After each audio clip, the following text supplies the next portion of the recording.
ഭാരവാഹികളും ജില്ലാ ഭരണകൂടവും ബന്ധപ്പെട്ട ഉദ്യോഗസ്ഥരും എല്ലാം ചേർന്നിട്ടുള്ള അവലോകന യോഗം വിളിക്കുന്നതിന് വേണ്ടി ബഹുമാനപ്പെട്ട കേരള ഹൈക്കോടതി അനുമതി തന്നിരുന്നു. അതനുസരിച്ച് നാളെ രാവിലെ 10:30 ഞാൻ ഈ യോഗം വിളിച്ചിട്ടുണ്ട്. ആ യോഗത്തിൽ അവസാന തീരുമാനമെടുക്കും, എല്ലാവരുമായി കൂടി ആലോചിച്ചതിന് ശേഷം. ഇപ്പോൾ അടിയന്തരമായി നമ്മൾ ചെയ്യേണ്ടിയിരുന്ന കാര്യങ്ങൾ പരിക്കേറ്റവർക്ക് യുദ്ധകാലാടിസ്ഥാനത്തിലുള്ള ചികിത്സ നൽകുക എന്നുള്ളതാണ്.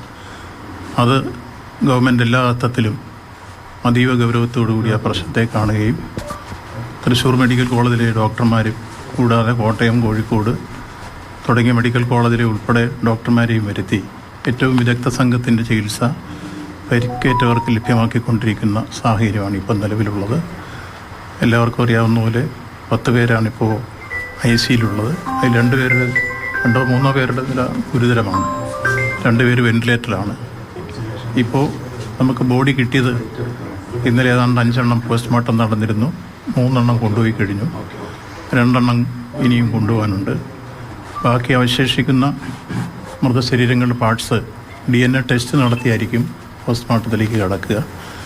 ആ DNA ടെസ്റ്റ് നടത്താൻ വേണ്ടിയുള്ള സംഘം രാജീവ് ഗാന്ധി ബയോടെക്നോളജിയിലെ വിദഗ്ധന്മാരിപ്പോൾ എത്തിച്ചേരും.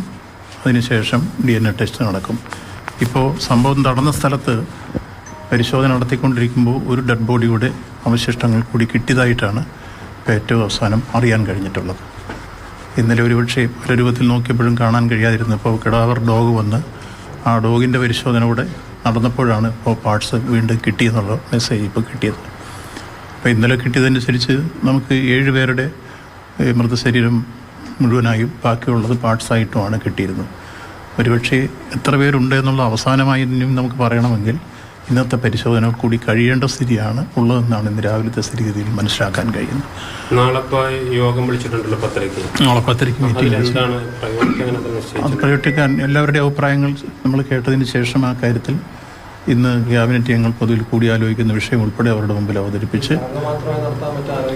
അല്ലാതെ ഏത് വേണമെന്നുള്ളത് ഞാൻ ഒറ്റയ്ക്കൊരു തീരുമാനം പറയുന്നത് ശരിയല്ല. അതിൽ പാറമേക്കാവ് ദേവസ്വത്തിൻ്റെയും തിരുവാമ്പാടി ദേവസ്വത്തിൻ്റെയും ഒക്കെ അഭിപ്രായങ്ങൾ കേട്ട് ആചാരാനുഷ്ഠാനങ്ങൾ നിലനിർത്തിയും ഒപ്പം ഒരു അപകടം വന്ന സ്ഥിതിയിൽ നമ്മൾ ആഘോഷങ്ങൾ എങ്ങനെ വേണം എന്നത് സംബന്ധിച്ച് അഭിപ്രായങ്ങൾ കേട്ടതിന് ശേഷം അവസാനം ഒരു തീരുമാനം. നിശ്ചയമായും അതുകൊണ്ടാണല്ലോ കൂടിയാലോചിക്കാമെന്ന് ഞാൻ പറഞ്ഞത്. ഞങ്ങൾ ഏകപക്ഷീയമായിട്ട് അങ്ങോട്ടൊരു തീരുമാനം പ്രഖ്യാപിക്കുന്നതിൽ വരെ നമ്മുടെ അഭിപ്രായം അവരുമായും കൈമാറാം, അവരുടെ അഭിപ്രായം നമ്മളുമായും പങ്കുവയ്ക്കാം. എല്ലാം ചേർന്നിട്ട് ഒരു പൊതുവായ നിലപാടിൽ നമുക്ക് എത്തിച്ചേർന്നു. ദേവസ്ഥത്തിൻ്റെയാണ് ഇപ്പോൾ അപകടം നടത്തി. പാറമേക്കാവും ഇതുപോലെ തന്നെ നിറച്ച് വെച്ചിട്ടുണ്ട്. അപ്പോൾ ഈ വെടിക്കെട്ട് അടക്കമുള്ള കാര്യങ്ങളിൽ നിയന്ത്രണം ഉണ്ടാകാനുള്ള സാധ്യത എത്രത്തോളമാണ്? അത് ഭാവിയിൽ കൂടിയാലോചിച്ച് നിയമവിദഗ്ധരുമായി കൂടിയാലോചിച്ച് നമ്മൾ തീരുമാനിക്കേണ്ട പ്രശ്നങ്ങളാണ്.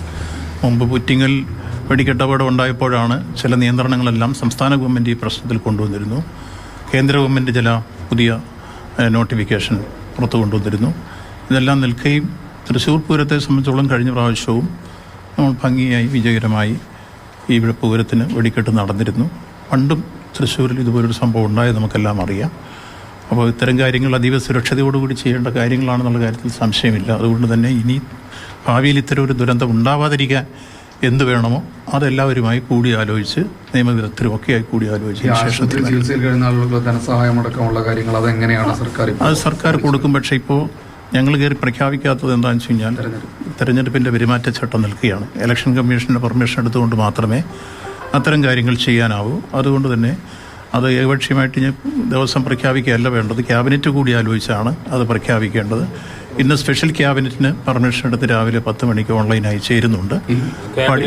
ആ ക്യാബിനറ്റിൽ എന്തൊക്കെയാണ് വിഷയം വരുന്നെന്നുള്ളത് ക്യാബിനറ്റ് കൂടിയിട്ടേ പറയാൻ പറ്റുള്ളൂ.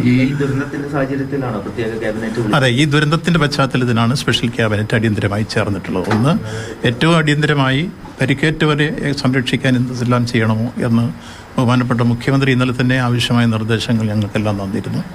ഞങ്ങൾ മന്ത്രിമാരെല്ലാം തന്നെ ഇന്നലെ രാത്രി മുതൽ ഇവിടെ ക്യാമ്പ് ചെയ്യുന്നുണ്ട്. തുടർ പ്രവർത്തനങ്ങൾക്കും ഒപ്പം ചികിത്സ ഏറ്റവും പൂർണ്ണമായി ഉറപ്പാക്കാൻ വേണ്ടി എല്ലാ ആധുനിക സംവിധാനങ്ങളും പ്രയോജനപ്പെടുത്തി കേരളത്തിൽ കിട്ടാവുന്ന ഏറ്റവും നല്ല ചികിത്സ അവർക്ക് ഉറപ്പാക്കുന്ന പ്രവർത്തനങ്ങൾക്ക് ഇന്നലെ തന്നെ നേതൃത്വപരമായി പങ്കുവച്ചിരുന്നു. ഇന്നലെ തന്നെ ആശുപത്രിയിൽ ആരോഗ്യമന്ത്രിയും വ്യവസായ മന്ത്രിയും ഉന്നത വിദ്യാഭ്യാസ മന്ത്രിയും ഞാനും എല്ലാം ചേർന്ന് അവിടെ തന്നെ യോഗം ഞങ്ങൾ ചേർന്നിരുന്നു. അവസാനം തീരുമാനമെടുത്തതിന് ശേഷം ഈ ചികിത്സയ്ക്ക് ആവശ്യമായ ക്രമീകരണങ്ങൾ ഉറപ്പാക്കിയിട്ടാണ് ഞങ്ങൾ ആശുപത്രിയിൽ CM വരുന്നുണ്ടോ? CM ഇവർ ചികിത്സയിലാണ്. ചികിത്സയിലായതുകൊണ്ട് അത് കഴിഞ്ഞതിന് ശേഷം കണക്കിലൊരു അവ്യക്തത ഇപ്പോഴും നിൽക്കുക. അത് നിങ്ങൾ പറഞ്ഞത് ശരിയാണ്. ആ കണക്കിലെ അവ്യക്തത എന്താണെന്ന് ചോദിച്ചു കഴിഞ്ഞാൽ ഇന്നലെ അവർ ഇതിൽ നിങ്ങൾക്കെല്ലാം അറിയാവുന്ന പോലെ ആദ്യം പറഞ്ഞത് 41 പേരുണ്ട്, കഴിഞ്ഞിട്ട് 42 പേരെന്ന് പറഞ്ഞു. ഭക്ഷണം വാങ്ങിച്ചത് 41 പേർക്കാണെന്ന് പറഞ്ഞു. ഇപ്പം നമുക്ക് കിട്ടിയ കണക്കനുസരിച്ച് ഇന്നലെ ആശുപത്രി വന്നത് 14 പേരാണ്. ആ 14 പേരിൽ ഒരാൾ എലൈറ്റിലേക്ക് പോയിട്ട് 13 പേരുണ്ടായിരുന്നു. അതിൽ 2 പേർക്ക് വലിയ ഗുരുതരമായ പരിക്കില്ല, ചെറിയ പരിക്കുകളേ ഉള്ളൂ. ബാക്കിയുള്ള 10 പേരാണ് യഥാർത്ഥത്തിൽ ICയിലേക്ക് കയറ്റിയത്. ആ ICയിലുള്ളതിൽ 2 പേർ വെന്റിലേറ്ററിലാണ്, 3 പേർക്ക് ഗുരുതരമായ സ്ഥിതി ഉണ്ടെന്ന് ഡോക്ടർമാർ പറഞ്ഞു. ബാക്കി ഈ അവശേഷിക്കുന്ന ഓടി രക്ഷപ്പെട്ട 2-3 പേരെ ഞങ്ങൾ കാണാനിട വന്നു. അതിലൊരു പയ്യൻ ഓടി രക്ഷപ്പെട്ട അദ്ദേഹം വിശദമായി കുറേ കാര്യങ്ങൾ പറഞ്ഞു. 2 സ്ത്രീകൾ നേരത്തെ പുറത്തിറങ്ങിപ്പോയി, ഒരാൾക്ക് കാലിന് പരിക്കേറ്റത്, മറ്റൊരാൾക്ക് തലയ്ക്ക് പരിക്കേറ്റ ആളെ ഞങ്ങൾ കണ്ടു. അപ്പോൾ അതിൽ നിന്ന് രക്ഷപ്പെട്ട ആളുകളെ 2-3 പേരെ കണ്ടപ്പോൾ അവരിൽ നിന്ന് മനസ്സിലാക്കാൻ കഴിഞ്ഞപ്പോഴും കൃത്യമായി നമ്പർ അവർ പറയുന്നില്ല. അതുകൊണ്ട് നമുക്ക് ഇനിയും ആ സംഭവ സ്ഥലത്ത് കൂടുതൽ പരിശോധന നടത്തി. തിരുവമ്പാടി ദേവസ്വം ബോർഡ് സെക്രട്ടറി ഗിരീഷ് പറയുന്നത് അവരുടെ ദേവസ്വം ബോർഡിന്റെ ഭാഗത്തുനിന്നുണ്ടായിരുന്ന 5 പേരടക്കം അതിലുണ്ടായിരുന്നു. അപ്പോൾ നമ്പർ കൂടാനുള്ളൊരു സാധ്യത തന്നെയല്ലേ കാണുന്നത്? കാരണം നമുക്കതാ സംശയം. നിങ്ങൾ പറയുന്നത് പോലെ തന്നെ അതുകൊണ്ടാണ് രാവിലെ നമ്മുടെ കിടാവർ ഡോഗ് ഉൾപ്പെടെ വന്നിട്ട് പരിശോധന നടത്തണം എന്നുള്ള നിർദ്ദേശിച്ചിട്ട് പോലീസ് അതനുസരിച്ചുള്ള നീക്കങ്ങൾ നടത്തിയിട്ടുണ്ട്. ഫോറൻസിക്കുകാർ വന്നിട്ടുണ്ട്, പ്രത്യേകിച്ച് വിദഗ്ധ സംഘങ്ങളെല്ലാം വന്നിട്ടുണ്ട്. അപ്പോൾ അതിൻ്റെ കൂടുതൽ പരിശോധന നടത്തിയെങ്കിലേ നിങ്ങൾ പറഞ്ഞതുപോലെ ഇനി കൂടുതൽ ആളുകളുണ്ടോ എന്ന് നമുക്കറിയാം. ഈ സമയത്തിനുള്ളിൽ ഇപ്പോൾ സംഭവിച്ചിട്ട് എത്ര സമയമായല്ലോ, എത്രയും മിസ്സിംഗ് ഉണ്ടായെന്നുള്ള എന്തെങ്കിലും വിവരം പോലീസിനെ വിളിച്ച് അന്വേഷിച്ചു? ആ അന്വേഷണത്തിലും നമ്മൾ എല്ലാ സ്ഥലത്തും നമ്പറുകൾ കൊടുത്തിരുന്നു. 3 കൺട്രോൾ റൂമുകൾ തുറന്നു. 1 റവന്യൂവിൻ്റെ കൺട്രോൾ റൂം തുറന്നിരുന്നു, നമ്മുടെ മെഡിക്കൽ കോളേജിലൊരു കൺട്രോൾ റൂം തുറന്നിരുന്നു, പോലീസ് ഒരു കൺട്രോൾ റൂം തുറന്നിരുന്നു. നമ്പറുകൾ നമ്മൾ അനൗൺസ് ചെയ്തിട്ടുണ്ട്. എവിടെന്നെങ്കിലും മിസ്സായിട്ടുള്ള ആളുകളുണ്ടെങ്കിൽ അവരെ അറിയിക്കാൻ പറഞ്ഞുള്ള മെസ്സേജ് മീഡിയ വഴി ഇന്നലെ തന്നെ കൊടുക്കാനായിട്ട് കളക്ടറെ ചുമതലപ്പെടുത്തിയിരുന്നു. കളക്ടർ അതനുസരിച്ച് ആ സന്ദേശം ഇല്ല. അതാണ് പ്രശ്നം. അതാണ് ഈ മറ്റുള്ള സാധാരണ കാണുന്നതുണ്ടെങ്കിൽ പോലും അത് കത്തിപ്പോയിട്ടുണ്ടാവും. അതാണ് വിഷയം. അത് പരിശോധിച്ചിട്ട് നമുക്ക് ഇതുവരെ കിട്ടിയിട്ടില്ല. ഇങ്ങനെയുള്ള സ്ഥലങ്ങളിലുള്ളതായിട്ട് കൃത്യമായ രേഖ നമ്മൾ കാണേണ്ടതാണ്. അത് ഉണ്ടായിരുന്നെങ്കിൽ പോലും അത് കത്തിപ്പോയിരിക്കുന്നു. ആരോഗ്യനില എങ്ങനെ ഉണ്ടെന്നുള്ളതാണ്. അത് ഇപ്പോൾ നമ്മൾ കേട്ടിടത്തോളം ബേൺസ് ICയിൽ നിന്ന് കിട്ടിയ വിവരം അനുസരിച്ച് വെന്റിലേറ്ററിലാണ് പ്രശ്നങ്ങൾ.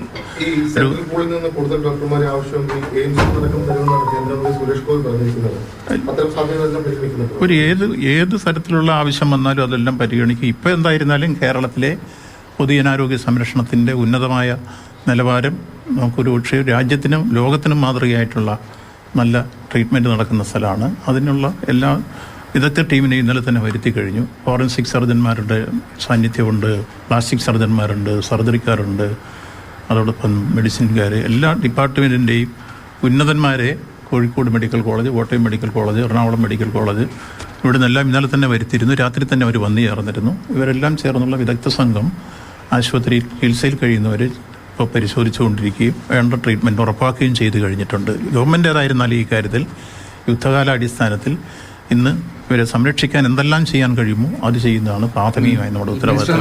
മജിസ്ട്രീരിയൽ അന്വേഷണത്തിനപ്പുറത്ത് മറ്റെന്തെങ്കിലും സർക്കാർ ആലോചിക്കുന്നുണ്ടോ? ഈ മജിസ്ട്രീരിയൽ അന്വേഷണമാണല്ലോ പ്രഖ്യാപിച്ചിരിക്കുന്നത്. അതിനപ്പുറത്ത് സർക്കാർ മറ്റെന്തെങ്കിലും അന്വേഷണം ആലോചിക്കുന്നുണ്ട്? ഞങ്ങൾ ഇന്ന് ക്യാബിനറ്റ് കഴിഞ്ഞതിന് ശേഷം അത് പറയാം. അതെ, ഞാൻ 2-3 ദിവസം നാളെ ഇന്നത്തെ ഇല്ല, ഞാൻ ഈ ദിവസങ്ങളെല്ലാം ഇവിടെ ഉണ്ടാവും. നാളെ യോഗം കളക്ടറേറ്റിൽ 10:30 വിളിച്ചിരിക്കുന്നു. നാളെ 10:30 എല്ലാ പരിശോധനയും വരട്ടെ. എല്ലാ കാര്യം എല്ലാവർക്കും പരിശോധിക്കാനുള്ള അവകാശമുണ്ടല്ലോ. അപ്പോൾ പരിശോധനകൾ തീരുമാനങ്ങൾ നടപ്പാക്കണമെങ്കിൽ തെരഞ്ഞെടുപ്പ് കമ്മീഷന്റെ അനുമതി വേണമല്ലോ. അതിനുള്ള നീക്കങ്ങളുണ്ടാവും. അത് ആദ്യം ഞാൻ പെർമിഷൻ മീറ്റിംഗ് വിളിക്കുന്നത് സംബന്ധിച്ച് ആദ്യം ഇലക്ഷൻ കമ്മീഷന്റെ അനുമതി ചോദിച്ചിരുന്നു.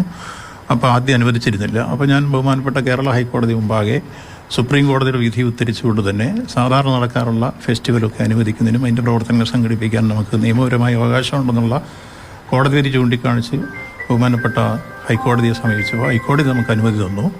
അതിങ്ങനെയാണ് നാളെ രാവിലെ 10:30 മണിക്ക് എല്ലാ ഉദ്യോഗസ്ഥന്മാരുടെയും മീറ്റിംഗ് വിളിച്ചു. ഇത് തന്നെയായിരുന്നു ശബരിമലയും ഇതുപോലെ തന്നെ ആദ്യഘട്ടത്തിൽ ഇലക്ഷൻ കമ്മീഷനെ സംബന്ധിച്ചിരുന്നില്ല. പിന്നെ കോടതി കൊടുത്തപ്പോൾ കോടതി അനുവദിച്ചിരുന്നു. അങ്ങനെയാണ് അവിടെ കാര്യങ്ങളെല്ലാം ഭംഗിയായി കൊണ്ടുപോകാൻ കഴിഞ്ഞത്.